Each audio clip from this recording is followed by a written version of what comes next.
Olá, estamos aqui com um novo programa, para variar, imperdível, como todos os outros. É verdade. E esse programa, gente, também desde o início, quando surgiu a ideia do podcast, o tema desse programa já estava em pauta, né? E a gente vai observando os profissionais. E a nossa convidada de hoje, super especial, ela já estava ali na nossa listinha para vir aqui conversar com a gente. Tentamos alguns dias, não deu muito certo, mas o dia Tinha que deu, ser esse. Por que era tinha hoje. que ser esse? Porque nós estamos, né, no mês de abril, Pois é. que é um mês dedicado à conscientização, à divulgação de informações, né, ao autismo.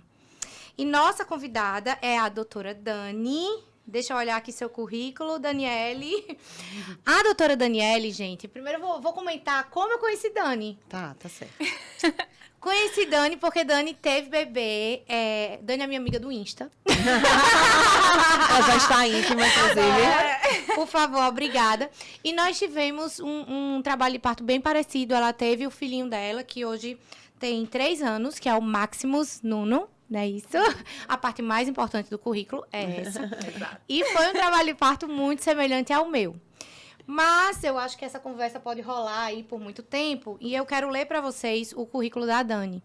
Ao ler esse currículo, gente, já me surgiu 1000 ideias de 1000 temas, porque são temas muito coerentes, muito pertinentes, muito incidentes. E Dani tem um vasto conhecimento. Deixa eu mostrar aqui para vocês. Ela foi graduada pela Universidade Severino Sombra, fez pediatria, né, com o título de especialista pela Sociedade Brasileira de Pediatria. Hoje ela atua na neurologia pediátrica, né, Dani?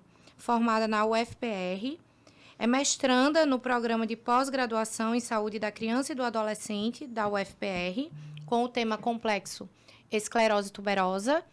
Tem pós-graduação no tratamento no transtorno do espectro autista pelo CBI of Miami.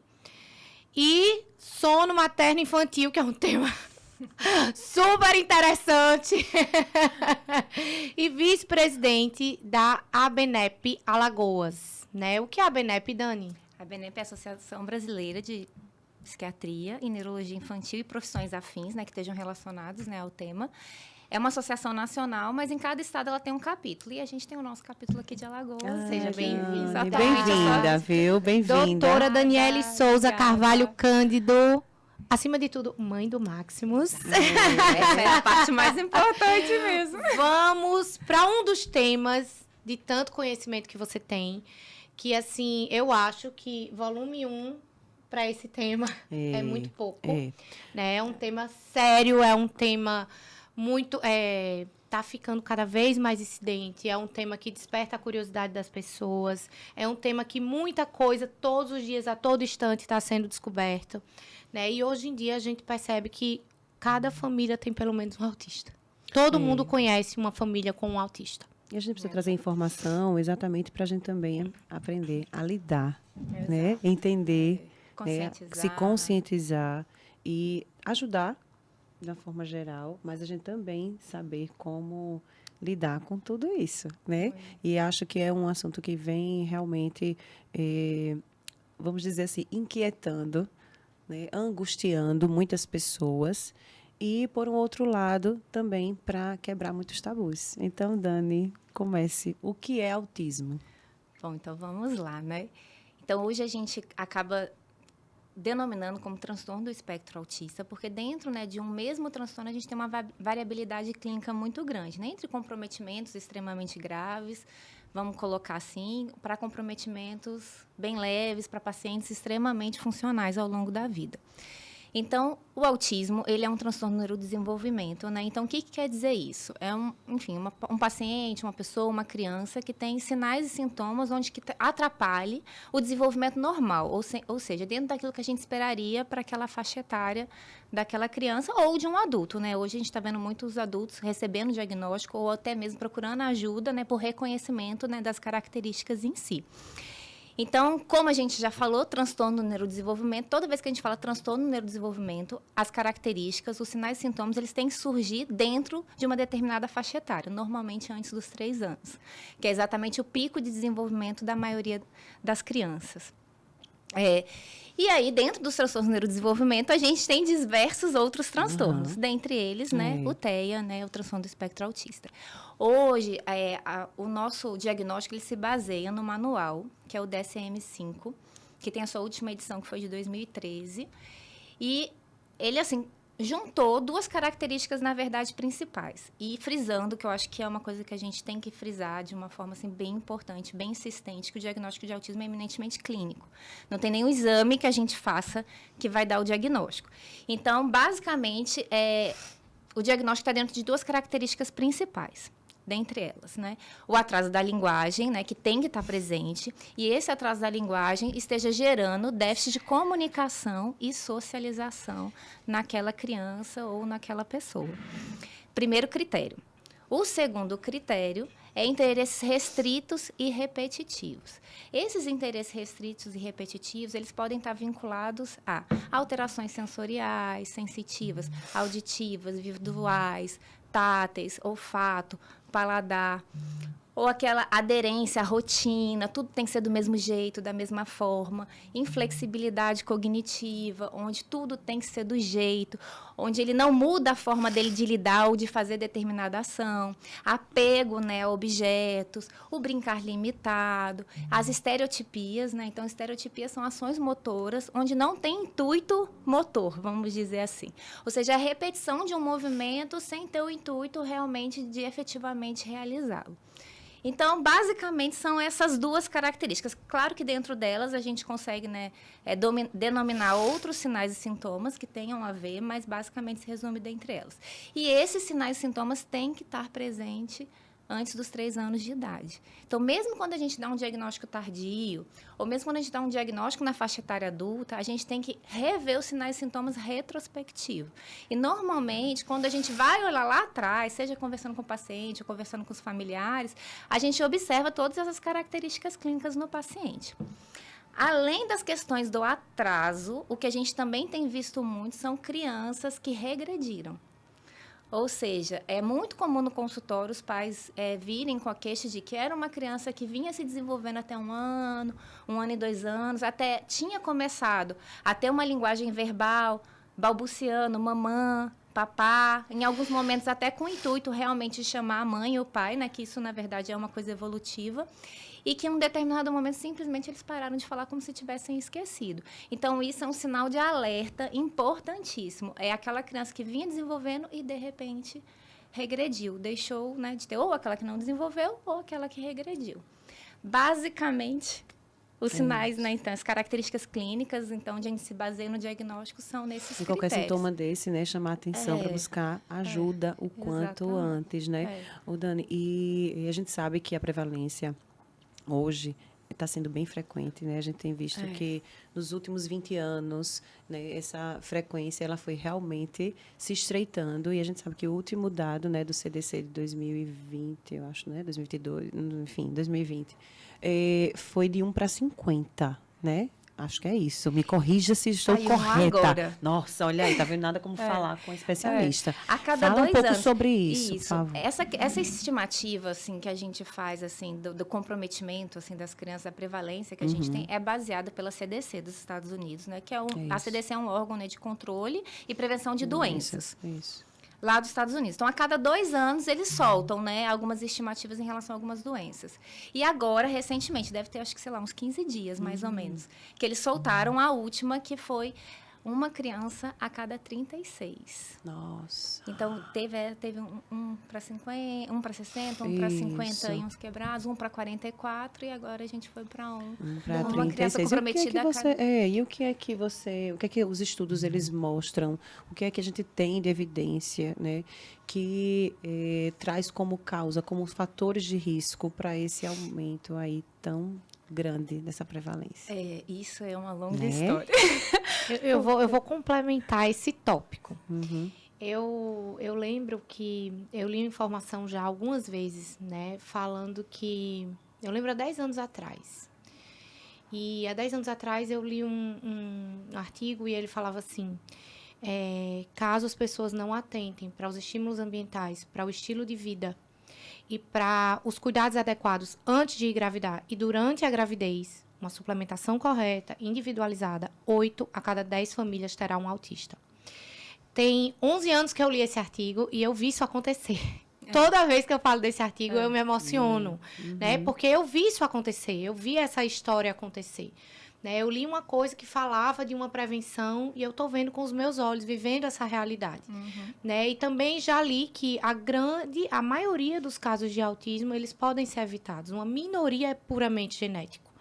Né? Fala um pouco mais disso pra gente. Hoje, assim, o que a gente discute muito em relação, né, à questão da causa do autismo, a gente sabe que é multifatorial, né? Então, envolve mecanismos pré-gestacionais, gestacionais e pós-natais, né? Ou seja, pós-natais, principalmente como esse ambiente vai agir, né, em cima dessa criança, seja positivamente ou negativamente. Então, pré-gestacionais, né? O que a gente poderia, né? O que estaria envolvido, né? Exatamente, na qualidade de vida daquela mãe e do pai também, né? Porque a gente tem a qualidade, né, do óvulo e a qualidade, né, dos espermatozoides. Então, atividade física, alimentação, evitar as doenças, né, durante a gestação. Então, assim, hipertensão, diabetes, obesidade materna acabam vindo como fator de risco, doenças mentais também na mulher, seja pré-gestacional ou que tenha desencadeado, né, durante a gestação, que é algo muito comum. Eu acho que também assim, a dinâmica familiar, que, né, as dinâmicas familiares estão muito conturbadas. Então, essa mãe nem sempre está num ambiente favorável para gestar. Cenário emocional que aquela gravidez está acontecendo. Exatamente. Com certeza. E isso a gente, assim, não é uma coisa atual, na verdade, isso a gente já vê de anos, mas, assim, nos últimos anos, a gente vê, assim, né, isso de uma forma, assim, muito clara. E essa é uma queixa também muito comum da maioria das mães no consultório, né, que passaram por muito estresse emocional, não se cuidaram. Então, assim, não teve um cuidado pré-gestacional e nem, assim, um cuidado, assim, propriamente dito durante a gestação. Que aí envolve, né, evitar, né, as doenças maternas, atividade física, uma alimentação regular, uma suplementação, para que a gente tenha um bom desenvolvimento, né, daquele feto, né, daquele embrião. E que isso é essencial para o desenvolvimento neurológico, né, para o desenvolvimento do cérebro daquele bebê intraútero. Uma das grandes dúvidas, assim, das mulheres no mundo de hoje, que a gente sabe que o mundo mudou, né? E é isso que é difícil de compreender.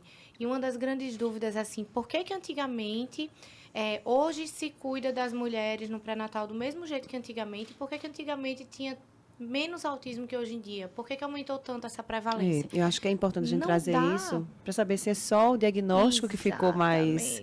Né? Porque isso na também, população geral, as pessoas...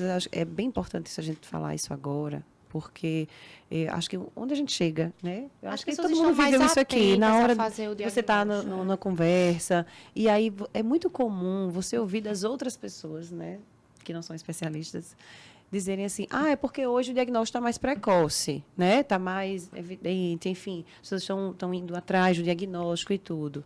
Fala um pouquinho sobre isso, se é só isso. Não, isso é mais um fator. Na verdade, São a gente fala assim de multifatorial, porque tem esses fatores, né, intrínsecos, assim, dessa questão da qualidade de vida, enfim, da família e dessa mãe. Mas também, eu acho que assim, o acesso à informação aumentou muito, eu acho que principalmente com as redes sociais. Nem sempre informação segura, né? Isso é uma coisa que a gente, né, tem que aprender a filtrar. Mas, assim, vamos colocar que a gente tem bastante canais. Hoje a gente tem, né, os podcasts, nós estamos aqui, o Instagram, né, os profissionais, né, de saúde aderiram muito a isso. Então, assim, muita informação segura. Então, automaticamente, as pessoas também procuram, né, com mais rapidez, mais agilidade. Seja ou a própria pessoa com seu filho, ou algum familiar, ou alguém próximo, alguma colega que acaba chamando a atenção para alguns sinais e sintomas. Eu acho que isso, obviamente, ajudou, eu acho que no diagnóstico se tornar mais precoce. Certo, né? Isso, Sim. exatamente. E aí, sem dúvida nenhuma, eu acho que essas crianças estão chegando muito mais cedo para a gente e é uma campanha que a gente sempre fez e a gente gostaria realmente que essas crianças tivessem chegado mais cedo para a gente. Melhor. Quanto mais assistência tiver no início, menos vai progredir, melhora o prognóstico. Né? Melhora o prognóstico. E também tem muita gente que descobre, devido a essa disseminação da informação, esse olhar mais atento, tem muita gente descobrindo que é autista na fase adulta, né? E, assim, inclusive, tem algumas escalas onde você pode se autoavaliar. Então, tem muito adulto que vai acaba ter procurando... gente o podcast agora para dar um Google atrás dessa escala. Tem um esquema que você pode fazer como se fosse um autoteste, para ver se você se enquadra dentro do espectro. Então, às vezes, até você mesmo pode se dar um autodiagnóstico na faixa etária adulta, enfim, procurar ajuda de alguma forma, né? Para, enfim, chegar ao diagnóstico. Mas doutora Daniele só cuida de criança. Agora, assim, como acaba se tratando de uma doença, assim, de um transtorno, né? Me corrigindo, e acho que é outra coisa também que é importante falar, que o autismo, né, o transtorno de espectro autista não é considerado uma doença, né? É um transtorno neurocomportamental. Eu acho que, assim, falando ainda especificamente dessa questão do acesso à informação, que eu acho que também é um outro fator, eu tenho um outro fator que eu também acho que colaborou muito, porque foi a ampliação do diagnóstico, né? Antigamente, a visão que a gente tinha, né, do autismo era aquela criança que não falava, aquela criança que não olhava. Mais grave, exatamente. Né? Aquela criança que só gritava, que não interagia de nenhuma forma, que era negligenciada pela sociedade, marginalizada, né? Então, muitas vezes, a criança ficava dentro de casa, porque a própria família não conseguia sair com ela para ambientes sociais.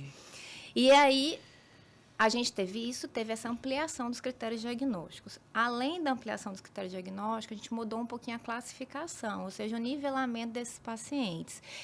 E também os pacientes que têm, de repente, por exemplo, uma síndrome genética, e dentro dessa síndrome genética ele tem sinais e sintomas de autismo, ele entra também na prevalência do transtorno.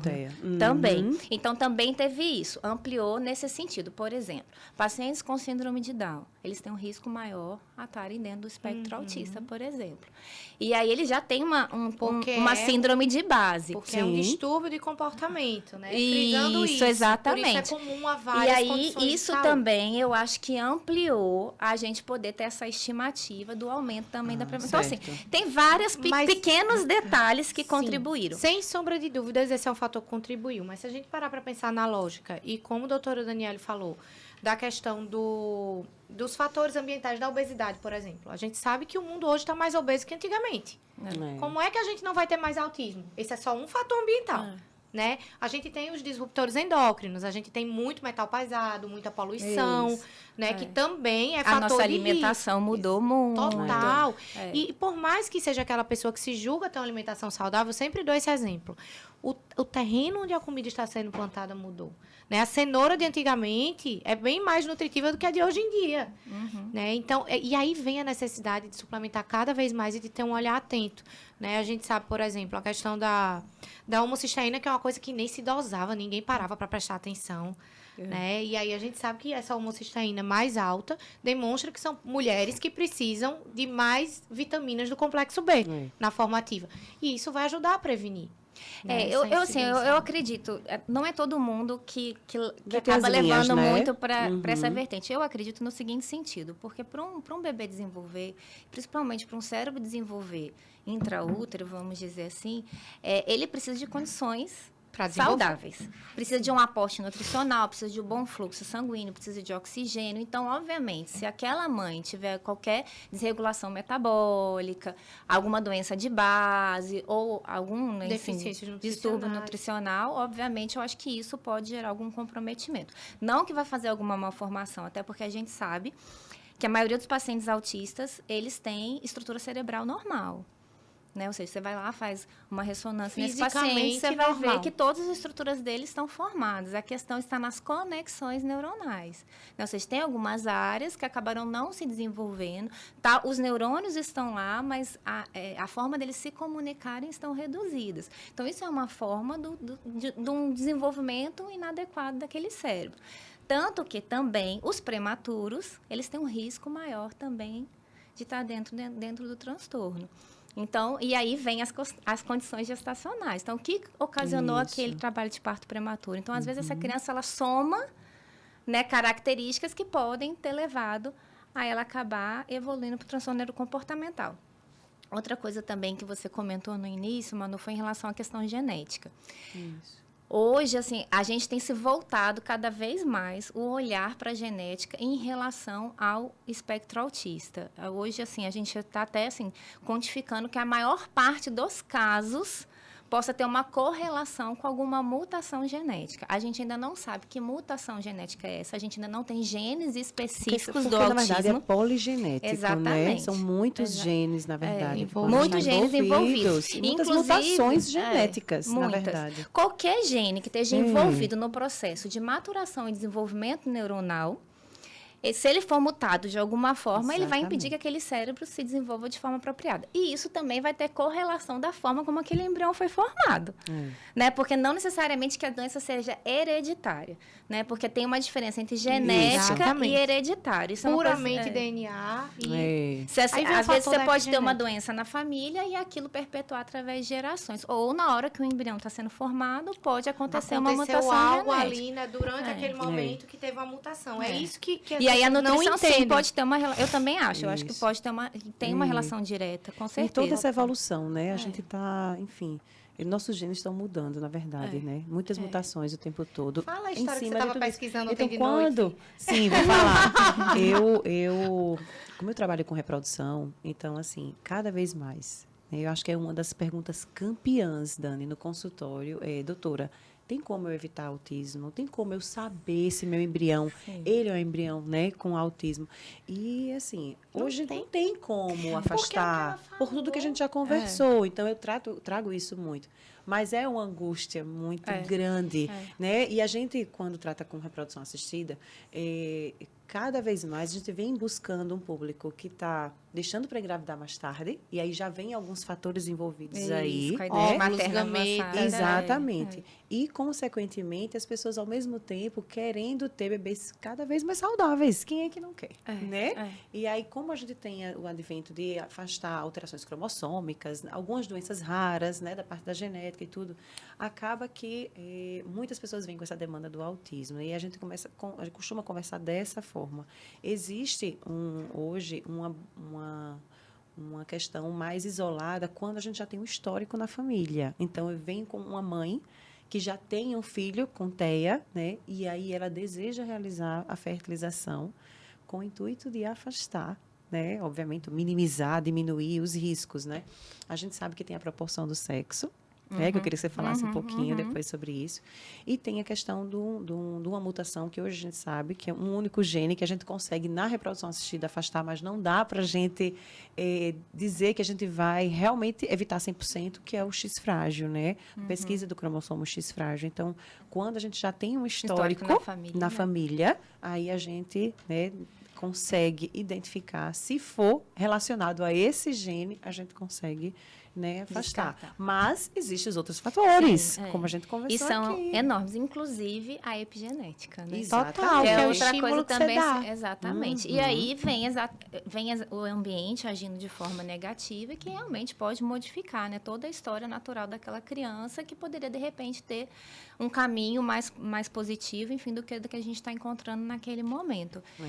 Então, essa questão, né, da reprodução, né, hoje em dia não tem se falado tanto, mas antigamente a gente falava muito que vinha também como um fator de risco, né? Isso. Mas eu acho que também muito relacionado à reprodução estava por conta da idade materna. Da idade. Que a idade materna, sem dúvida nenhuma. E hoje, cada vez mais, as mulheres estão tendo filhos mais tarde do que tinham antigamente. Antigamente, com 20. Às vezes, uma mulher de 20 anos já tinha 4 filhos. Ô, Dani, e como eu trabalho com situações assim que são a minha rotina são coisas muito diferentes. Então eu trabalho com muita mulher que já teve múltiplos abortos ou que estão se preparando para engravidar. E o que a gente observa nesse cenário da reprodução assistida é que a maioria das mulheres com dificuldade de engravidar é porque elas vêm passando por um processo de inflamação crônica ao longo do tempo, de um péssimo estilo de vida que vem prejudicando ali aqueles óvulos, né? E os maridos também. Então, muitas vezes, quando a mulher vai engravidar e a médica da fertilidade tem um olhar atento sobre isso, no caso da Eugênia, ela manda o paciente para que eu prepare para o processo da fertilização. Então, eu acredito, pela lógica dos fatos, se a gente pensar, né, parar para pensar, a reprodução assistida era um fator de risco porque, antigamente, os médicos da fertilidade não tinham essa visão. Estava preocupado em colocar o bebezinho ali dentro naquele organismo todo inflamado. Assim, que não estava... talvez ainda não estava preparado. Então, tem o fator ambiental disso daí. De passar o ambiente todo terrível. E acho que as técnicas também, As que as técnicas técnicas de também, que reprodução avançaram realmente muito, avançaram né? muito. E eu acho que, de repente, você também está colocando um embrião de melhor Isso, qualidade com do que você certeza. tinha, Sem dúvida. né, que você tinha anteriormente. Então, eu acho que a Até qualidade pelas da taxas forma... de hoje que a gente tem, né? E aí vem, de percentagem novo, chance. tudo muito multifatorial. Então, eu acho que é um Muito. conjunto de fatores. Eu acho que quando aquela mulher está se preparando, né, ou teve uma programação para aquela fertilização, junto com, acho que com a qualidade, né? Hoje, com os testes que a gente consegue fazer, associado à qualidade, eu acho que hoje, né, que a fertilização traz, eu acho que esse risco já tá mudando. Eu acho que a fertilização pode ser que daqui a pouco nem esteja mais dentro, né, hoje do que a gente fala, né, de fatores de risco, né? Sem dúvida. O que eu digo muito para uma mulher que me procura com essa queixa, falando que tem um filho autista e quer engravidar de novo e não quer um filho autista, eu pergunto como era a sua vida antes de engravidar desse filho, como foi a sua gestação. Que é que a gente sabe que o autismo é multifatorial, então vamos mudar todo o cenário da sua vida e fazer tudo diferente do que você fez no outro. Quando a gente vê que ela é a história do ambiente, da epigenética, e assim, dá muito certo. Dá Mas é muito bom certo. sempre passar por uma né? avaliação para o geneticista, Então, fazer um sem aconselhamento sombra de genético, dúvidas. que é outra questão que a gente tem que trazer aqui, né? O aconselhamento genético. Exatamente. E aí vem a questão, assim, de quando que a gente investiga a causa, Isso. né? Vamos colocar entre aspas, né? Do transtorno do espectro autista. Então, se hoje, como a gente já colocou aqui, ele é multifatorial, né? Então, tem diversos mecanismos que podem estar envolvidos naquele transtorno. Agora, em paralelo, cada vez mais o campo da genética tem se destacado, né? A gente está na era molecular. Hoje, a maioria das doenças, os transtornos, eles estão com alguma base genética. Sim. E eu acho que tem tudo isso que a gente conversou anteriormente envolvido também nesse processo. E também o que eu pontuei anteriormente foi que hoje a gente não tem genes específicos, né? Então, assim, o que a gente vai investigar, né? O que nós vamos pedir, né? O que aquela criança tem, o que ela não tem, quando que está indicado fazer algum exame, quando que a gente investiga aquilo de forma mais ativa. Então, a partir do momento que a gente fez um diagnóstico, né? Ou seja, assim, por conversa com os pais, por observação da criança ambiental, né? Então, frisando novamente que o diagnóstico é eminentemente clínico, exatamente através de uma conversa, né, da anamnese, ou seja, da conversa direta, uma entrevista com os pais associada à observação ambiental da criança. Tanto que eu falo para os pais, deixe livre, eu tenho, né, várias coisas específicas no consultório, que enquanto eu vou conversando, eu vou observando, até porque quando a gente chega perto, a criança normalmente já tem uma irritabilidade, assim, independente da criança ter um transtorno neurocomportamental hoje, quando a gente pega uma criança de 1 ano e meio, 2 anos, ela estranha realmente muitas pessoas, então nem sempre ela está tão receptiva para poder interagir com você. Então, eu observo muito como ela interage com os pais, como ela corresponde aos estímulos que o pai dá para ela naquele momento, como que é a comunicação deles e como que ela se comporta. E depois eu vou ver coisas mais técnicas, assim, quando eu chego efetivamente perto. Algumas questões de comunicação eu peço auxílio para os pais, muitas coisas eu peço para eles fazerem, né? Porque como, né, são pessoas que a criança já tem uma segurança maior, ela vai corresponder de forma muito mais positiva do que talvez ela corresponderia a mim, apesar de que eu também preciso que ela corresponda para mim, porque ela precisa generalizar aquele comportamento, né? Sim. Então, uma criança ela não pode ter só interação com a família e com os pais, ela também tem que corresponder aos outros, né? Porque isso envolve o social dela. Muitas vezes é necessário mais de uma consulta. Né? Muitas, nem sempre na primeira consulta a gente consegue fechar o diagnóstico, né, por questões de idade, e até às vezes tem crianças que estão margeando sinais e sintomas, mas você não consegue ver tão claramente todas as características para que realmente, efetivamente, feche o diagnóstico. Mas tem algumas crianças que a gente consegue, sim, dar o diagnóstico na primeira consulta. Deixa eu te interromper, porque assim, para a gente trazer uma coisa mais prática, né? A gente é médica, a gente sabe, mas vamos fazer de conta. Porque a gente trazer informação, acho que hoje em dia muitas pessoas ficam perdidas, na verdade, assim. Qual é o profissional que a gente vai buscar primeiro? Porque a gente vê, né? A gente vai para o neuropediatra, né? Vai para vai para o psiquiatra, vai para o psicólogo, né? Então, assim, as pessoas, eu acho que têm dificuldades já desde saber, assim, qual é o profissional que eu vou buscar primeiro. Todo mundo ainda fica mesmo muito perdido. Não é? De uma forma geral... É uma sentença, né, Dani? Assim, tem um filho autista, e agora? Né? Fica assim, como se... Você não sabe o que fazer. Ou assim, às vezes, né, a pessoa assim, vê que tem alguma coisa na criança, enfim, no seu filho, mas não entende, não compreende exatamente o que está acontecendo. Então, assim, eu acho que assim, a primeira pessoa, assim, disparado, que é quem você também tem uma proximidade maior e que você tem que ter uma relação, assim, afetiva, muito, e de confiança muito próxima, é o pediatra, né? Eu acho que a primeira linha é o pediatra, porque quando a gente pega, olha, o primeiro ano de vida, a criança tem que estar mensalmente em consulta com o pediatra. Por isso você tem que pegar um pediatra, abraçar para chamar de seu. Entendeu? E assim, achar um que você confie, enfim, que você consiga ter uma boa relação. E aquele pediatra, ele vai acompanhar o desenvolvimento daquela criança, né? Então, assim, depois eu acho que dá pra gente pontuar alguns sinais e sintomas, enfim, de alerta que são importantes. Então, assim, o primeiro profissional que aquela mãe vai se deparar é com o pediatra. Então, a partir do momento que o pediatra viu que aquela criança tem um atraso, eu acho que, assim, mesmo quando a gente fala de um atraso específico da linguagem, mas que você veja que tenha isso, sempre vale a pena você reportar para o especialista. Aí, esse especialista é o neurologista pediátrico ou o psiquiatra infantil. Que alguns transtornos, né, neurocomportamentais, tanto a psiquiatria quanto a neurologia, a gente compartilha os cuidados. Às vezes em conjunto ou isoladamente. Mas para um dos dois. Como muitas vezes esse diagnóstico assim, não foi efetivamente feito, de repente, naquele primeiro momento pelo pediatra, normalmente eles vêm para nós, neurologistas, para a gente ver se tem alguma outra condição neurológica ou algo a mais que justifique aquele atraso que aquela criança tem. Às vezes, a própria escola. A escola acaba também pontuando muitas coisas para os pais. E a gente tem algumas escalas, né? Escalas muito práticas que qualquer pessoa pode aplicar. Seja o pediatra, seja a professora da escola, qualquer pessoa que esteja em contato direto com aquela criança pode aplicar, que é uma escala, na verdade, de triagem só. Para a gente ver se a criança tem risco para estar dentro do espectro autista. E a partir do momento que aquela criança pontue e mostre que ela tem risco, ela também deve ir para o especialista. Certo. E aí, assim, normalmente acaba indo realmente, no primeiro momento, para o neuropediatra. Então, tem alguns sinais e sintomas aí bem importantes e práticos, por favor, né? Assim, vamos sendo falar prático, assim, o que é que eu consigo desconfiar, né? Dos sintomas, dos sinais do meu filho, que ele possa ter, né? Tá enquadrado aí nesse... Pronto, eu acho que assim... Falando da linguagem, assim, principalmente, que eu acho que acaba sendo o que está mais envolvido nessa faixa etária, ou seja, nessa fase inicial. Então, quando a gente pega um bebê, o bebê, no primeiro momento, chora, né? Isso. Chora muito. Mas sempre aquele bebê, assim, quando você fala, ele acalma, ele tem interesse por voz, ele tem interesse por música, por sons, não se incomoda, né, com esses estímulos sensoriais do ambiente.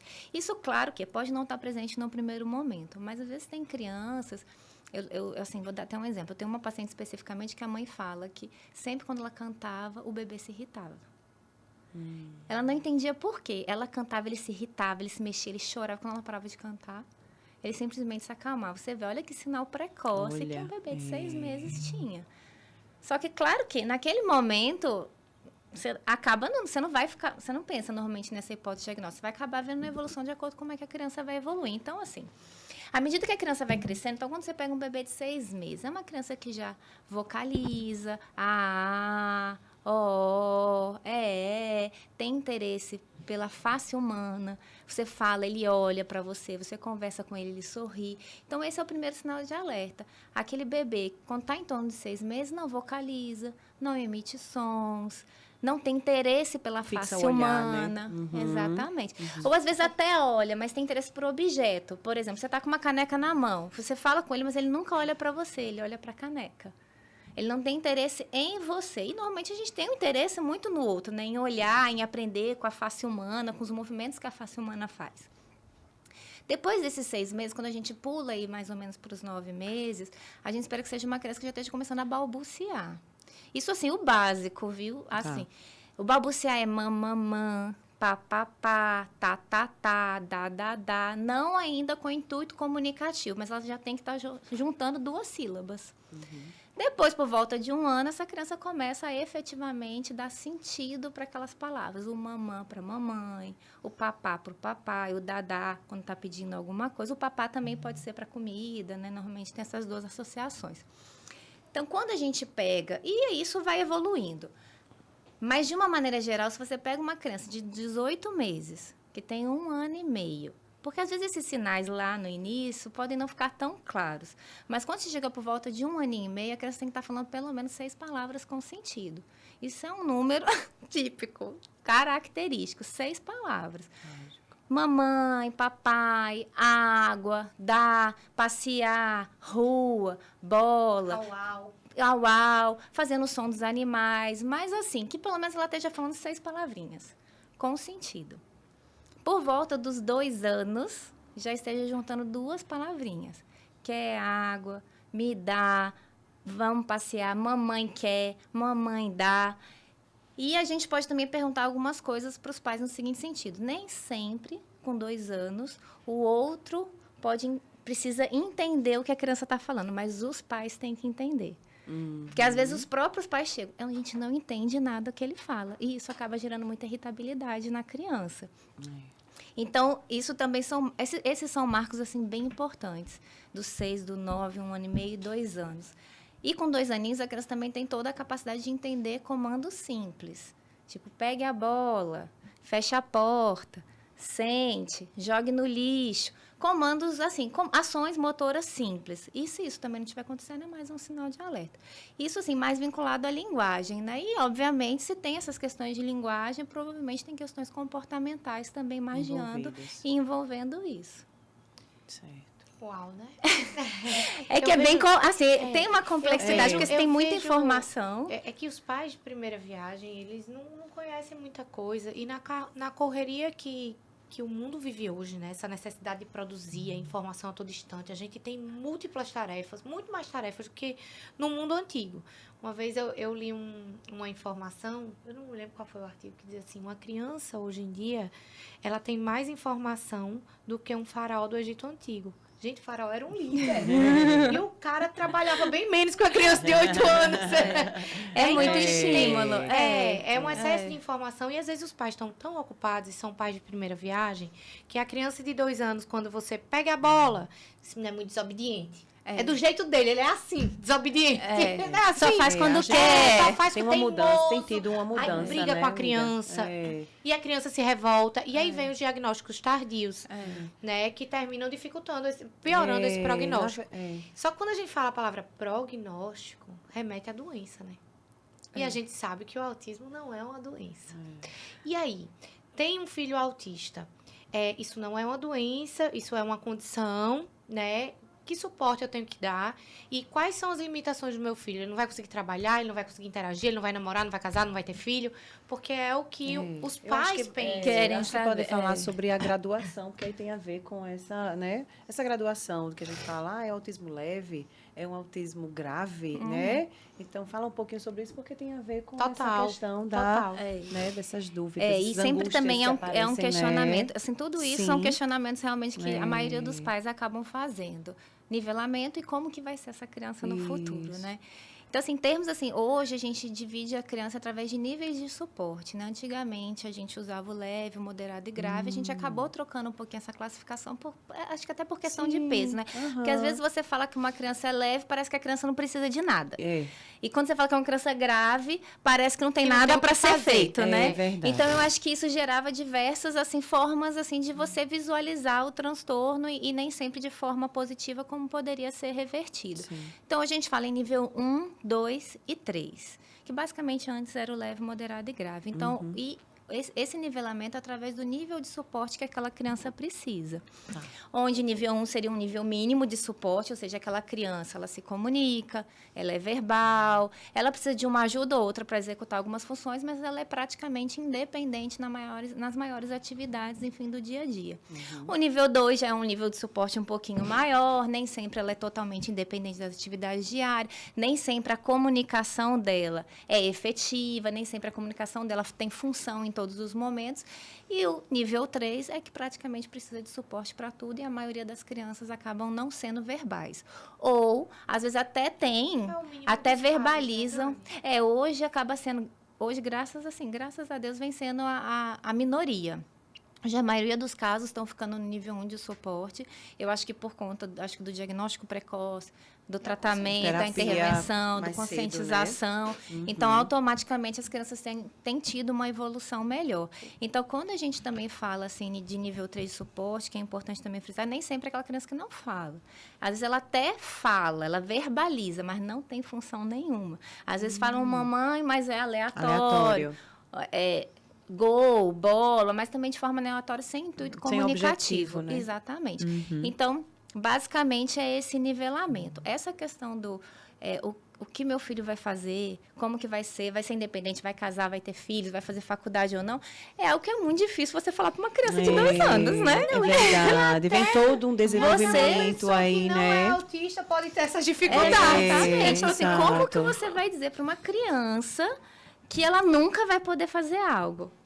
A chance de você errar é enorme, ou assim, até a chance assim, de você trazer uma frustração, ou de você ser negativa em relação a uma condição de você clínica. limitar, né? Você não pode Exatamente. limitar a vida de alguém, a gente não vai adivinhar. É. Eu sempre... o que eu digo é assim, para uma mãe de um autista, né? Eu digo, primeiro de tudo, todo filho dá trabalho, independente de ter o autismo ou de não ter. Porque quando uma mãe recebe o diagnóstico, é tipo assim, a minha vida parou e eu vou viver de levar a menina em terapia. Ainda tem essa. Né? É super Porque difícil, é necessário um pouco mais de dedicação. Filho já precisa de dedicação por si só. Independente das limitações ou dificuldades que ele possa ter, porque é um HDzinho ali zerado que você vai ensinar tudo. Né? Então, filho dá trabalho independente de qualquer coisa. E vão ter momentos que tem alteração de comportamento, Exato. podem ter transtornos neurocomportamentais, enfim, transitórios que são da idade. E uma coisa também que eu falo muito para as mães para a gente não problematizar tudo. Sim. Exatamente. Lembrar que é uma criança de 2 anos, de 3 anos, vai ter comportamentos de criança de 2 e 3 anos também, além dos outros comportamentos. A única diferença é a proporção. Que a proporção neles acaba sendo muito maior e que o fato da dificuldade de comunicação acaba limitando, tornando mais difícil a percepção e a resolução daquele quadro clínico, né? Então, assim, elas vão precisar de mais paciência e mais persistência. Resumidamente, é isso. Ô, Dani, e hoje em dia existe, assim, a gente pensando numa questão social maior, né? E a gente sabe que o tratamento, ele exige realmente tudo isso que a Manu falou, e aí vem uma questão financeira que envolve, né? Eu acredito que você deve receber e ver muito isso na sua prática. Eu não sei se um abandono do tratamento, mas um período que os pais não conseguem dar continuidade, né, a uma terapia, né, uma TO, uma fono, enfim, as terapias ali são necessárias para a criança. Existe hoje no Brasil alguma lei, algo voltado para os direitos de quem tem o transtorno do espectro? Que possa ajudar nessa assistência, entendeu? Eu acho que assim, não só em termos de legislação, mas também o Estatuto da Criança e do Adolescente, né, que está aí também para preservar os direitos das crianças, diz que a criança tem que ter acesso a tudo que permita um desenvolvimento adequado, isso desde o seu nascimento. E isso, na verdade, é generalizado para tudo, independente da criança ter um transtorno neurocomportamental ou não. Quando a gente fala de legislação, não tem uma legislação direta dizendo qual terapia tem que ter, a quantidade de horas, mas que aquela pessoa tem direito a ter o acesso ao tratamento para aquele transtorno, como poderia ter para qualquer outro transtorno, qualquer outra doença. E assim, né, isso vamos colocar assim quando a gente está no Sistema Único de Saúde, né, quando a gente está no SUS, né? Exato. Então, assim, eles têm formas, né, de procurar isso através, né, de associações ou de redes públicas que oferecem as terapias multidisciplinares, que é a base, né, do tratamento dos pacientes. E que hoje, né, infelizmente, a gente anda tendo uma superlotação e a dificuldade de acesso a essas terapias. Sim. Ou muitos pais ou estão judicializando, enfim, ou estão, de alguma forma, conseguem aderir a uma forma de assistência privada através de convênios, né? E aí, pelos convênios, a gente tem um acesso mais facilitado, porque, assim, hoje a gente tem o rol da ANS, né, que... Né, enfim, a Agência Nacional de Saúde regulamenta os convênios e acaba trazendo como uma obrigação eles fornecerem esse tratamento para os pacientes. E a mesma coisa funciona na escola, né? Essa questão do suporte, que eu acho que é uma coisa que é importante a gente trazer também, porque acho que muitas pessoas têm dúvidas em relação a qual é o direito dessa criança, né, de ter ali um educador ali dentro Para não fugir do tema, a gente volta já para a escola. Veja, não é uma doença, mas tem um tratamento e o plano de saúde o SUS cobre. Onde é que eu me situo nisso daí? Então, assim, vamos lá, vamos por partes, né? Então, assim, a gente, né, enfim, o paciente chegou até você deu o diagnóstico. eu queria também fazer só uma pequena observação em relação à questão do nivelamento, né? Quando a gente coloca esse nivelamento para as famílias, ele não é definitivo, ele pode ser mutável. Então, às vezes, um paciente que, de repente, exatamente, que 3 pode voltar para o 2, pode se tornar dependendo do suporte que aquela criança recebe e da reabilitação que ela passa. Assim como um paciente que está no nível de suporte 1, se ele também não for cuidado adequadamente, pode ir pro 3. Ele pode evoluir negativamente e acabar tendo uma piora comportamental e não evoluindo e regredindo. Ou seja, dele. Boas notícias. Volta o vídeo e assiste 3 vezes as últimas frases. E outra coisa, outro detalhe também em relação ao nivelamento. Eu acho assim, que é outra coisa que eu falo muito para os pais, que a gente não tem que ficar se atendo a se é grave, não é, precisa de muito suporte, não, porque isso, naquele primeiro momento, ele é indiferente. O importante é assim, você ter o diagnóstico, você entender que seu filho precisa de ajuda. Outro ponto, às vezes a gente não dá o diagnóstico na primeira consulta, mas é importante que eles entendam a necessidade de procurar ajuda, né? Ou seja, que aquela criança tem um atraso independente do diagnóstico e que ela vai precisar de intervenção. E sendo um transtorno, né, do espectro autista, sendo só um atraso da linguagem, aquela criança vai precisar de intervenção da mesma forma. Então, assim, também independente do diagnóstico, independente do diagnóstico, tendo um atraso, ela vai precisar de intervenção. E quanto mais precoce a gente fizer, melhor. Eu acho que uma das principais frases no seu consultório deve ser assim: vamos viver um dia de cada vez? Né? Vamos fazer o que a gente tem que fazer agora e observar e ver como vai ser. Gente, é um serzinho que está crescendo e desenvolvendo. Né? Não tem como a gente dizer algo de... prever o que vai acontecer amanhã. Não tem para um adulto, que a gente sempre tem chance de aprender algo novo. Você imagine para um pequenininho, né? A gente tem um caminho de possibilidades, né? Assim, a vida da criança ainda é um livro em branco, praticamente, que você ainda vai escrever e vai escrever junto com ele. Que aí também entra assim, um paralelo em relação ao diagnóstico, que envolve muito as frustrações daquela mãe, né, a negação, né? Ou seja, às vezes ela colocou expectativas naquela criança e quando recebe um diagnóstico, ela acredita, todas aquelas expectativas vão por água abaixo.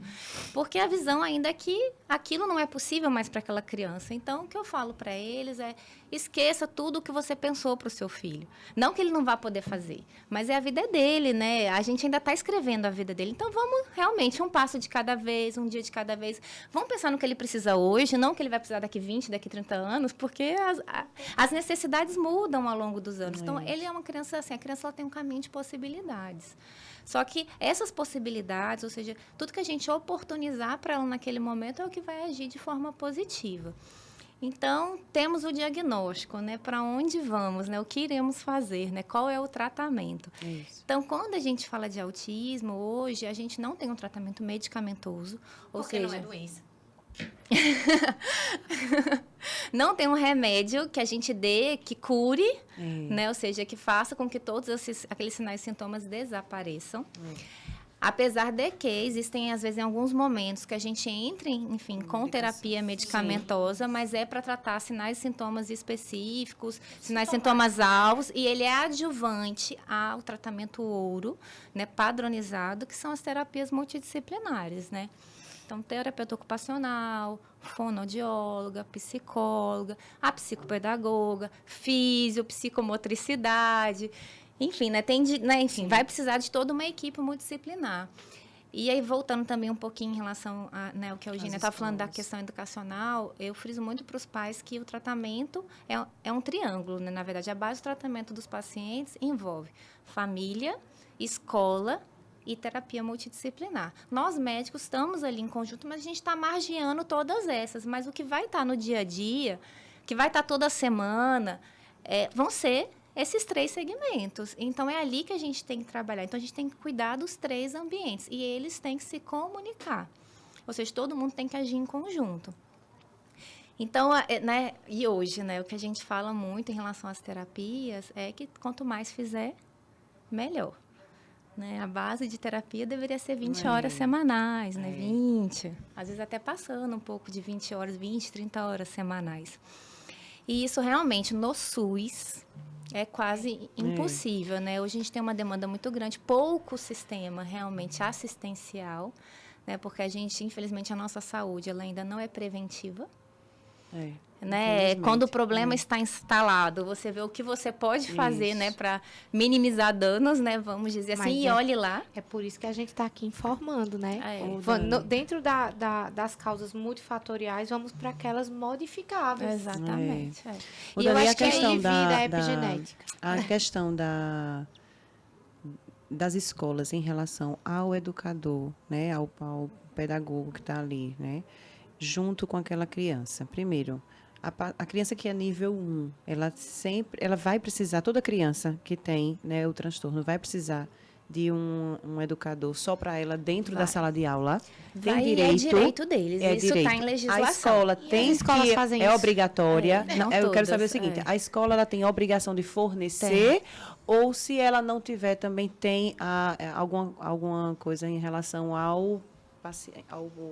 criança, a família, custear, ou enfim, ter uma pessoa que vem de fora, caso a escola não... Isso está na legislação, independente do paciente ser autista ou não. Isso é para todo paciente que tem alguma deficiência ou que tem alguma dificuldade na escola, ou que tem alguma, ou seja, doença, ou algum transtorno neurocomportamental que possa comprometer, né, o seu desempenho escolar, eles têm direito a ter uma professora tutora na escola. Só para eles. Acompanhante terapêutico, mas só para ele. Não serve, assim, entre aspas, né, não, assim, a gente... desmerecendo o trabalho da auxiliar, por exemplo. Até porque, assim, a auxiliar ela tem que dar assistência para outras crianças. Que isso acaba sendo algo porque que isso acontece. A escola lança a mão, que tem a professora principal e a auxiliar acaba dando um suporte maior para aquela criança, só que, ao mesmo tempo, ela dá suporte para várias outras crianças. Exato. E como a gente tem visto, né, que os transtornos neurocomportamentais têm crescido muito, e isso não só a questão autismo, mas a gente tem o TDAH, a gente tem a deficiência intelectual, todos eles vão precisar de suporte da mesma forma. Então, às vezes, aquela mesma professora está dando auxílio para 3, às vezes 2 autistas, um autista e um TDAH. Então, assim, alguém vai ficar de lado. Ou vai ficar de lado em algum momento. Então, o suporte não está sendo 100% porque aquela criança precisa, para ela ser reabilitada. Pela legislação. Pela legislação, ele tem direito a ter a dele. Então, isso é inclusão, né? Aí a gente entra porque aí isso... luta, né? Aí é uma luta, assim, na verdade, sim. A partir do momento que aquela família recebeu um diagnóstico, ela vai para a guerra. Resumidamente, com tudo e com todos. E eu falo isso muito para os pais, olha, vistam a camisa, abracem a causa e vai brigar pelos direitos do seu filho. E isso não só dentro da sala, na hora da aula, mas numa atividade física, né? Numa educação física, fazendo um esporte, precisa de uma pessoa exatamente ela fazer a mediação. Ela não é uma babá, ela não é uma cuidadora, que isso é outro erro que muitas vezes a escola tem, colocar uma cuidadora, e muitas vezes aquela criança é independente, ela é independente para ir no banheiro, ela é independente para comer, mas ela precisa do apoio escolar para ser alfabetizada, ela precisa de uma mediação na socialização, ou seja, na intermediação, né, da conversa com outras crianças, ou, enfim, no brincar, tudo que vai culminar para que ela tenha realmente um desenvolvimento e uma aprendizagem adequada dentro da escola. Então, a escola realmente ainda é uma briga muito grande. E, assim... em paralelo, eu entendo um pouquinho algumas questões da escola, porque a mão de obra, ou seja, vamos dizer assim, profissionais, né, capacitadas para fazer aquilo, realmente está escasso. E aí, em paralelo, uma opção que a gente tem é de realmente você contratar uma acompanhante terapêutica, uma psicóloga, uma psicopedagoga, que não necessariamente possa estar dentro do ambiente escolar, mas pode ser a própria pessoa que faz a intervenção da criança em paralelo fora do ambiente escolar. Mas como é uma frequência, assim, realmente as escolas elas têm que modificar. A gente entende essa questão financeira e tudo, mas é como você falou no começo, tá 1 para 36. Então, assim, as escolas elas precisam se adaptar. A gente precisa pensar mais crianças dentro de uma sala. Né? A gente precisa, então, a gente tem que pensar que o futuro são essas crianças, a gente tem que reabilitar. Isso é uma visão, assim, não só preventiva, mas eu acho que de reabilitação a longo prazo, que a gente acho que ainda precisa mudar muito no nosso país, enfim, nos países ainda que estão são subdesenvolvidos. Quando a gente pensa fora, e vamos falar assim, dos Estados Unidos especificamente, todas as crianças lá têm acesso à terapia. 100%, 20 horas semanais. Sem dificuldade, né? Sem dificuldade, todas elas. Por quê? Porque é um país capitalista, né? Então, assim, qual é a intenção deles? Se eu reabilitar, eu gasto menos. Com certeza. E eu torno aquela pessoa produtiva. Exatamente. Então, em vez dela me dar gasto, ela vai me dar dinheiro. Isso. Então, assim, claro que foi algo que foi construído, é cultural, né? E, enfim. Mas, por exemplo, abrigo, né? Esses meses que a gente, né, acaba criando como conscientização, enfim, para a gente abordar mais intensamente uma doença, é exatamente nesse sentido, né? É a gente falar mais, é a gente trazer os holofortes, né, para aquele transtorno, ou para, enfim, tem meses que são relacionados à doença, para exatamente a gente conscientizar, inclusive o nosso sistema, né, ou seja, a nossa saúde pública. Porque realmente, assim, a saúde pública, infelizmente, deixa muito a desejar.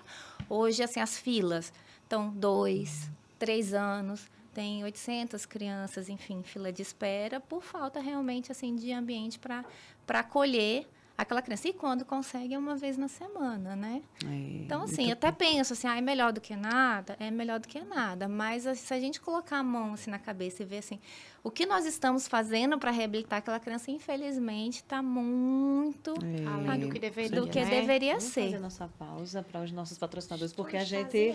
Né, foi tanta informação, tá desenvolvendo tanto esse tema que... Mexe né, com as emoções. vamos dar uma pausa, Vamos viu, para os dar uma nossos pausa. patrocinadores.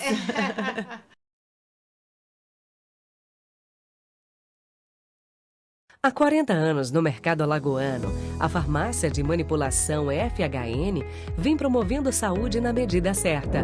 Manipulamos medicamentos magistrais, homeopáticos, dermocosméticos, fitoterápicos, alopáticos e nutracêuticos. A qualidade dos nossos medicamentos e a excelência em nosso atendimento sempre foram os pilares que nortearam nossa trajetória. Por isso, pensou em manipulados? Conte com a FHN, Maceió e Arapiraca. E enviamos para todo o Brasil! Eu sou a companhia certa de todas as noites. Eu sou quem você procura para o seu descanso. A minha satisfação é vê-lo acordar com toda a disposição para mais um dia enfrentar. Eu sou bom sono, feito pra durar. Eu sou bom sono, pode confiar. Bom sono é o melhor colchão do Brasil, tem que respeitar. Voltamos e aí vamos falar das telas. Tô assim, na conversa dos bastidores. Foi. Vamos entender. trazer para o programa a conversa do bastidor. Fala das telas, Dani, por favor. A gente acabou que depois a gente, uma parte bem importante em relação ao desenvolvimento infantil hoje é o uso indiscriminado, né, das telas, né? E isso eu não falo só para desenvolvimento, assim, em termos de desenvolvimento, neurodesenvolvimento, mas para desenvolvimento de visão. Hoje as crianças, você conversar com uma oftalmologista pediatra, você vai ver como aumentou a incidência de miopia nas crianças. Isso por conta, né, do uso excessivo realmente de telas. Então, assim, quando a gente pega os 2 primeiros anos de vida da criança, é uma fase de desenvolvimento neurológico enorme, né? Ou seja, o pico do desenvolvimento do cérebro das crianças é do nascimento até os 2 anos de idade. Então, tudo que a gente oferece naquele momento, tudo que a gente oportuniza para aquela criança vai agir positivamente ou negativamente.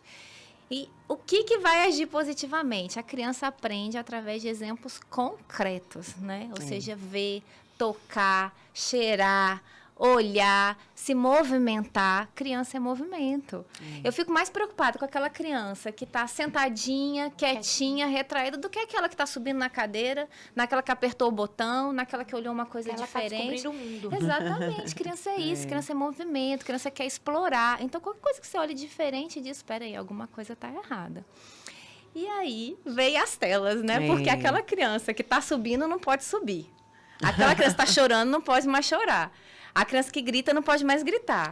Ela quer a atenção dos pais, não pode ter a atenção dos pais. E aí, muitas vezes, todo mundo acaba usando. Exatamente. E a pandemia também trouxe muito isso, né, Dani? Trouxe as crianças para casa, a gente ficou, né? Ficou mais restrito, muitas crianças nasceram, enfim. nessa nesse fase. período E também. isso gerou, eu estava lendo até sobre isso também, gerou um imediatismo no comportamento da criança. Porque, assim, vem logo a tela e aí, por exemplo, a Bela, antes de dormir, ela toma uma misturinha de aminoácidos. E aí, ela diz que é o Weight. É o Weight, é branquinha. Aí ela faz, mamãe, quero meu Weight. Eu sei que ela já tá com sono. Eu, tá, filha, eu vou já buscar. Aí ela, busca agora? Eu digo, só um minutinho, a mamãe já vai. Tipo, eu tô fazendo alguma coisa. Ela esperneia. É o dia que ela usou a tela. Sim. Ela fica, assim, muito agitada. É impressionante. É do que a gente tava conversando. Ansiedade, coisas, agitação. né? Eu acho que tem o não fato espera. de tudo ser mais rápido, porque essa questão do eletrônico, ele traz a agilidade, como também o fato do tempo de tela, que a gente sabe que traz mais ansiedade, mais irritabilidade É quando uma você neuroexcitação, tira, né? Na verdade, faz uma descarga dopaminérgica, dopaminérgica. mesmo e que dá um prazer imediato, né? E, ou Isso. seja, a partir do momento que aquilo gerou um prazer, é uma droga, é como se fosse É uma um vício, droga, com é um certeza. vício. Você quer mais, Isso. você quer sempre mais. E tanto que se você for falar com aquela criança, ela não quer sair. Se você desliga, escuta. grita. Às vezes tem crianças que os pais falam assim, a televisão fica ligada, mas ela nem liga pra TV, tá ali andando, tá brincando, mas desliga a TV. Pra ver o É um escândalo que ela escândalo dá. na mesma hora. Você vê que ela precisa daquilo. E aí, automaticamente, também ela não está focando, né, em ações Em ou até em aprender. pessoas que ela poderia Pessoas. efetivamente estar aprendendo, né? Então, Exato. assim, e aí vem, né, acho que um conceito também bem importante, que é a neuroplasticidade, né? Ou seja, é o Isso. desenvolvimento cerebral, é a criação de novos neurônios, de novas conexões, fortalecimento das que já são existentes. Isso é importantíssimo nessa fase, né, dos primeiros anos de vida da criança, 2 para 3 anos de idade. E as telas limitam totalmente, porque a criança fica fechada naquele mundo 2D. É ela e a tela, ela deixa de perceber tudo que está ao redor dela. Então, hoje, né, pela Sociedade Brasileira de Pediatria, né, pela Sociedade Brasileira de Neurologia Infantil, antes dos 2 anos, o que a gente determina, inclusive a sociedade, né, também a americana de pediatria, que deveria ser zero acesso a telas, zero acesso a telas, porque exatamente as telas não trazem nenhum benefício para o desenvolvimento infantil, nenhum. Por mais que aqueles pais falem, mas ela aprendeu as letras, ela aprendeu a musiquinha, ela aprendeu a dar tchau, ela aprendeu a beijo, mas ela não generaliza aquele. Ela aprendeu por imitação de algo, mas se você pedir para que ela dê uma função para aquilo que ela aprendeu, ela não dá. Porque aquilo não gerou um aprendizado, né? Não gerou essa interação, né, com o ambiente. Então, assim, as telas hoje, a gente vê assim como algo extremamente lesivo e como um fator ambiental negativo no processo de desenvolvimento infantil. Hoje, então, quando a gente coloca menor de 1 ano de idade, sentadinho na cadeirinha, um bebê de meses, olhando, né, aqueles desenhos... Que ele tá comendo, exatamente. Né? Ou, né, muitas vezes os pais usam, né, também como artifício, né, para fazer comer...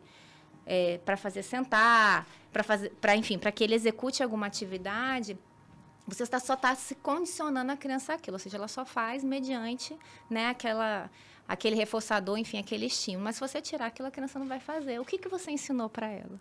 Nada. Por isso que a paciência e a persistência, né? Eu entendo, assim, né, que, assim, né, enfim, o mundo mudou, as mulheres acumularam muitas funções, realmente também ficam muito sobrecarregadas. Tem coisas que são inegociáveis, né? Mas... tente usar o mínimo, pelo menos, assim, em momentos específicos, utilize a seu favor, mas de uma forma, assim, mais limitada. Um exercício. Mais né? positiva. Exatamente. Como tudo. Não é fácil. A gente trabalha muito. E eu acredito, Dani, que deve ser também muito mais prejudicial para essas crianças que têm o transtorno, né, o TEA, né? Muito mais prejudicial a gente trazer essa informação para essas... Porque assim, você já tem um cérebro que, teoricamente, não está funcionando, né? Vocês têm áreas que não estão 100% desenvolvidas. E você oferece um estímulo que não vai fazer nenhum desenvolvimento, né? Porque quando a gente fala, né, da neuroplasticidade, do desenvolvimento cerebral, é toda vez que você aprende uma coisa nova. Então, o que a criança está aprendendo com aquilo, né? E aquilo que ela está aprendendo com a tela, ela está generalizando? Não está, porque aquela é a visão daquele mundo fechado. E assim a criança fica. Está proporcionando um aumento ainda maior dela ficar nesse mundo fechado. E por ter a questão dos movimentos repetitivos, aquela coisa toda, eu acho que da ansiedade, tem a tendência tá mais nessa... Piora esses comportamentos repetitivos, inclusive essas ações motoras sem sentido. Os movimentos agressivos, a questão do controle da emoção, né? Tudo porque isso. não controla, né? Porque eles ficam extremamente irritados, ficam extremamente ansiosos. Por quê? Quando você tá na tela, você tem uma descarga de dopamina muito grande. E quando você tira, você tem uma queda brusca de dopamina. E aí que vem a ansiedade, a depressão, a irritabilidade. Porque, de repente, você tá numa situação de prazer, de repente você não tem mais nada. De repente, tirou aquilo que estava gerando, né, prazer para você. Isso na criança que está em fase de aprendizado já é muito difícil. Mas é aquela história. A gente, até hoje, a gente está sempre aprendendo alguma coisa. E se torna mais difícil depois de adulto a gente aprender, né? A gente fica um pouquinho mais resistente e viciado em coisas que a gente fez a vida inteira, né? É o hábito, a coisa ela flui. Por isso também que mudar o estilo de vida é tão complicado. Mas o que é que a gente vê também? Adolescentes que ficam ali no videogame e que, assim, passam horas na frente da tela e nem percebe, não come, não estuda, né? Aí ficam fechados, ficam restritos, não interagem. E muitas vezes, às vezes até ações, enfim, conhecimentos que eles já adquiriram, como eles não estão usando, ou eles não estão perpetuando, eles não estão refinando, eles perdem aquela habilidade. E aí vem, acho que assim, outra questão importante que a gente fala, que eu gosto muito de frisar, que são janelas de oportunidade e períodos sensíveis, e as podas neuronais. Por isso que a gente fala de diagnóstico precoce e de intervenção precoce. Intervenção precoce, eu digo assim, até independente do diagnóstico, desde que tenha um atraso novamente. Não precisa ser autismo. Por quê?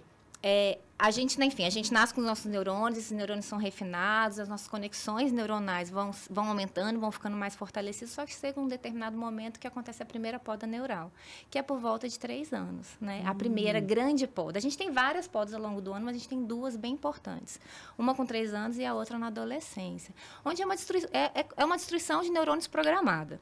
Ou seja, tem alguns neurônios que a gente nasce com eles exercem a função deles, e em um determinado momento eles não deixam de exercer a função deles, que ele não precisa mais deles, são destruídos para dar espaço para novos neurônios, né, mais capacitados, mais habilitados para exercer aquela determinada função. Quando a gente pega uma criança com atraso, a poda deles vai ser proporcionalmente muito maior. Porque o organismo não entende que aquele neurônio ainda não exerceu a função dele de uma criança de 2 e 3 anos. Ele simplesmente entende É tipo assim, ele já tem um saldo negativo, vai ficar mais negativo ainda. Mais negativo ainda. Então, às vezes, você vai ter mais dificuldade dele adquirir uma habilidade, ou às vezes ele nem adquirir aquela habilidade e não ter o potencial de desenvolvimento que ele poderia ter. Por quê? Além de destruir os que já iam ser destruídos, aqueles que não estão exercendo a função dele vão ser destruídos. Só que se essa criança tiver intervenção, aqueles neurônios estão sendo estimulados devagar, mas eles estão indo. Aí, o que o organismo... Nosso organismo, né, é muito inteligente, nosso cérebro é extremamente sábio, ele entende, espera aí, ele ainda está fazendo alguma coisa. Vamos deixar ele aí. E aí, a gente diminui a poda neural dessas crianças. E muitas vezes, até aqueles neurônios que já automaticamente iam ser destruídos, eles não são destruídos, porque eles ainda estão exercendo a função deles. Então, a intervenção, essa intervenção precoce, assim, é uma coisa linda, maravilhosa. A gente não tem que esperar. Não existe, assim, a questão de cada criança tem seu tempo. Eu acho que a gente, às vezes, pode chegar nessa fala, né, posteriormente, tem coisas que realmente a criança tem um tempo ainda para exercer determinada habilidade, mas quando a gente fala de neurodesenvolvimento, tempo é cérebro. Então, quanto antes a gente intervir, melhor vai ser. E aí vem aquelas 2 falas que eu falei, em relação à janela de oportunidades e período sensível. E aí entra isso que você falou, Manu, que quando a gente pega uma criança hoje, né, você vê a criança, você faz uma coisa, você está penando lá para aprender algo e, de repente, você olha para o lado, a criança está fazendo. Super fácil. Hoje, né, você vê as escolas bilíngues, as crianças falando inglês, entendendo inglês, e você, para aprender uma língua, se você aprender, às vezes você aprende o básico, né? Então, assim, quando a gente fala de período sensível, são idades... Então, assim, você vê, são idades que a gente tem uma predisposição maior a aprender determinada habilidade. Sim. Então, quanto mais cedo as coisas acontecem, melhor você vai ser e mais capacidade você tem para aprender. E a janela de oportunidades é um período que a criança tem, ou seja, a pessoa tem para adquirir determinada habilidade. Por exemplo, fala fluente, né? Que é isso que a gente está fazendo aqui, né? Conversando, interagindo, fazendo trocas de turno, enfim, isso é fala fluente. Se a criança não desenvolver isso até 7 anos de idade, ela não vai desenvolver depois disso. não a fala fluente. Ela pode ser verbal, ela pode falar, mas a fala fluente dificilmente ela vai desenvolver, porque isso está dentro da janela do cérebro dela. A visão ela tem um período, normalmente até 4 anos de idade, se a gente não desenvolve a visão, ou seja, se você viver até 4 anos de idade no escuro, sem você ter estímulo visual, você não desenvolve sua visão. Isso a gente vê até quando você vê esses animais, né, do fundo do mar, que não enxergam, mas tem, né, a parte auditiva muito aguçada. Você vê até se a gente projeta para outras situações de dia, você vê. Isso são as janelas de oportunidades. Então, quanto mais tarde a gente demora para intervir naquela criança, então, mais uma vez, independente do diagnóstico, mais difícil vai ser ela adquirir aquela habilidade. Ou você conseguir com que ela desenvolva 100% aquela habilidade e se torne funcional futuramente. Sim. Porque, assim, capacidade para se tornar funcional, todos eles têm. Todos têm. Olha, volta também, escutem essa frase, sejam positivos, tem capacidade, tem que fazer. Inclusive, assim, de alfabetização, eu li uma frase há muitos anos atrás e eu carrego muito ela para mim. E eu acho que isso tem uma ligação direta, né, com os pacientes, enfim, que estão dentro do espectro. Me ensinem de várias maneiras, pois eu sou capaz de aprender. Todo mundo é capaz de aprender, mas nem sempre vai ser do método convencional. A forma que a Eugênia aprende provavelmente não é igual à minha. Isso a gente vê no dia a dia. A forma que a Manu provavelmente também aprende não é igual à minha. E eles também não. E eles, assim, têm uma demanda maior, sim, mas vamos oportunizar isso para eles, né? Eles têm um futuro pela frente. Eles são o nosso futuro, né? Exatamente. Falando em futuro, a gente estava conversando aqui nos bastidores, né? Vou trazer a polêmica, viu? Vou trazer a polêmica. Hoje quem vai botar fogo no parquinho é você. Então, falando aí de estudos populacionais, evolutivos, genética, quero saber o que é que existe, quero saber se é teoria, quero saber se tem alguma coisa que a gente pode... meio doidas. Mas a gente vê que se confia. Não, e aí o que é que acontece, né? Eu estava assistindo um podcast bem interessante, é um podcast todo voltado para essa questão do TEA, né? O apresentador, inclusive, tem, né, o diagnóstico e tudo mais. E ele entrevistando exatamente um geneticista, pesquisador e tal, e eles estavam falando de uma teoria, né, que ele, inclusive, acredita, mas, obviamente, a gente não tem embasamento científico no momento para dizer isso, mas que é como se o transtorno do espectro autista, na verdade, ele fizesse parte da evolução da raça humana. Olha só, Dani. É bem complicado, né? O negócio desse. Aí o que acontece, né? Tem essa graduação que você fala, né? Que se tem, que é o nível 1, né? E que, obviamente, como você falou aí, né? Então, se desenvolve, torna-se produtivo e tudo, e vai casar e vai ter filho, né? E essa frequência essa prevalência tão frequente de 1 para 36, a gente acredita que obviamente, vai aumentar. Né? E aí, as pessoas que têm o diagnóstico vão estar tendo filhos e vêm as mutações genéticas e tudo mais, né? E você acredita realmente nessa teoria? Não, acho que eu vou pular essa resposta, viu? Não, eu acho que deixa ela... Vamos pensar assim, em termos assim... Não sei se eu encararia dessa forma. O que eu acho, assim, que está acontecendo realmente, eu acho que a gente tem essa questão da incidência, a gente tem as nossas crianças, que a gente está fazendo diagnóstico, a gente está vendo também esse diagnóstico nas pessoas adultas. E eu acho também remetendo novamente a questão das telas, a gente vê como as pessoas estão ficando introspectivas, né? Elas estão se fechando, as pessoas muitas vezes não estão socializando, não estão indo para ambientes sociais. Eu acho que a pandemia, então, acabou reforçando isso mais ainda. Então, muita gente fala assim que está se tornando autista, né? Obviamente, a gente sabe assim que não existe nessa classificação, né? Porque isso tem que estar presente lá atrás. Algumas, às vezes, vem assim, alguns sinais e sintomas, algumas características podem, né, se assimilar, né? Assim, principalmente em relação à introspecção, em relação à questão da interação social. Mas a gente sabe, né, que na verdade é um conjunto, né, de sinais e sintomas, obviamente, né? Não é uma coisa em si isoladamente que vai dizer. E outra, assim, acho que é um mito muito grande, que eu acho que aqui também vale a pena muito a gente desmistificar, em relação, que muitas vezes até próprias mães acabam, né, trazendo isso, pensar que quando a gente fala de nível 1, por exemplo, de suporte, quer dizer que a criança é extremamente inteligente, ou que acho que ela, sei lá, é superdotada, ou tem um nível intelectual maior. E sim, É pode, a negação, né? pode ter essa associação, pode até ter essa associação, né, no espectro, né? Porque mesmo quando a gente dá o diagnóstico, a gente subclassifica essa criança de outras formas.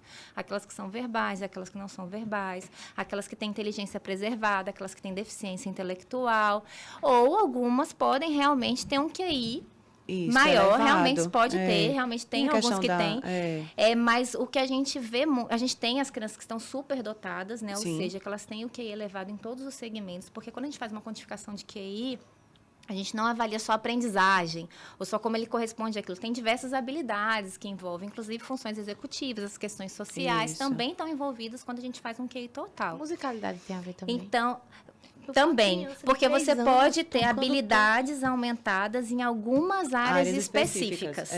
Não o QI total, mas você Isso. pode ter o QI aumentado em algumas áreas específicas. Então, às vezes eles têm isso, mas com certeza eles têm outras avaliações que vão estar médio inferior. As funções executivas normalmente Isso. são muito prejudicadas, né? Que, ou seja, que envolve planejamento, que eles automaticamente acabam tendo esse prejuízo, mas que não necessariamente vão gerar limitações. A questão do Asperger, né? Que Entrou um pouco em desuso, né? A denominação, né? Classificação como virou tudo leve. Ficou tudo Por isso leve. que também Exato. aumentou, a gente fala que aumentou também a questão da incidência, porque antes eles não eram classificados dentro. Sim, eles Aí estão dentro do agora transtorno, eles são nível 1 de suporte, Sim. e aí eles podem ter nível de inteligência aumentado em algumas áreas específicas. Então, não necessariamente que eles são realmente superdotados, né? Porque eles têm prejuízo. A gente, quando você faz uma boa avaliação, você vê tipicamente... Que não é mais, De leve. não usa mais, né? Eu nem sabia que E não usava na mais. escola do meu filho, ele tinha um amiguinho também na sala que ele era assim, super. E Super tem uns assim, dotado. porque, por exemplo, que a gente tem Tem transtorno tem a ou hiperlexia. Você tem paciente superdotado? Eu tenho, no meu consultório hoje, que eu acompanho, eu tenho 3 pacientes, não autistas, né? Então, não estou perguntando de ser autista e superdotado. Se tem paciente superdotado? Tenho. Tem. E assim, você percebe, como você disse, é uma habilidade bem desenvolvida, né? Em alguma coisa, em algum aspecto da vida. Mas existe, assim, algo que preocupe esses pais no comportamento dessas crianças, que faz eles levar essa criança para um neurologista e dizer assim, meu filho é diferente, isso aqui me preocupa. Vai. Normalmente vai porque normalmente eles têm dificuldade em habilidades, né, sociais. Eles têm dificuldade Tem um pouco. em interação social, no eles caso. podem ter um pouco de dificuldade, né, na interação social.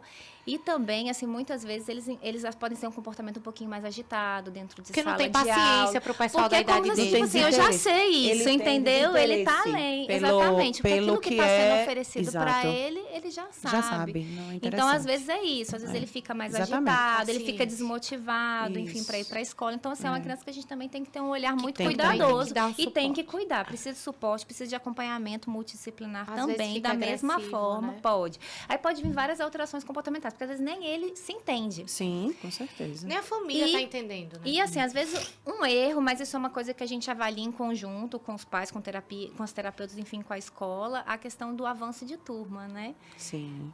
Que muitas vezes acaba sendo um erro, porque aquela criança não tem maturidade emocional, porque também tem que ver isso, para estar com crianças maiores. Isso. E muitas vezes ele também não tem, as funções executivas são prejudicadas, porque ele pensa rápido, mas ele executa lento. Então, a gente tem que trabalhar a execução deles, porque o raciocínio deles é super rápido. Enquanto você está pensando, ele já foi além, ele já fez, já foi além. Mas, por exemplo, ele faz tudo de cabeça, ele quer falar, mas na hora de colocar no papel, eles têm dificuldade.